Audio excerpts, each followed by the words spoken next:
पेशंटला ह्या जेव्हा ब्रेसेस लावले तेव्हा दर महिन्याला एकदा तरी ती येतच होती की ब्रेसेस निघाले आहेत, टोचत आहेत आणि ते का निघतायत.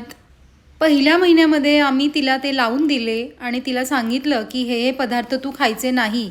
जसे चिकट पदार्थ किंवा जे कडक पदार्थ असतात ते अजिबात खायचे नसतात.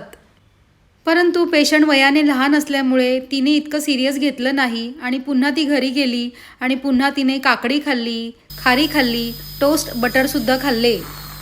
पुन्हा दुसऱ्या महिन्यामध्ये ती पेशंट आली आणि तिचे ब्रेसेस निघाले होते. तेव्हा आम्ही तिला चक्क ओरडलो आणि नंतर जेव्हा तिने मनावर घेतलं तेव्हा मात्र तिने थोडी काळजी घेतली. जे पदार्थ टाळायचे होते ते तिने खाल्ले नाही आणि पहा रिझल्ट आज किती पॉझिटिव्ह आहे. आणि तुम्ही पाहू शकता तिचे दात खूपच पुढे होते आणि आता ते छान अलाइन झालेले आहे आणि ते दिसायला सुद्धा किती छान दिसत आहे.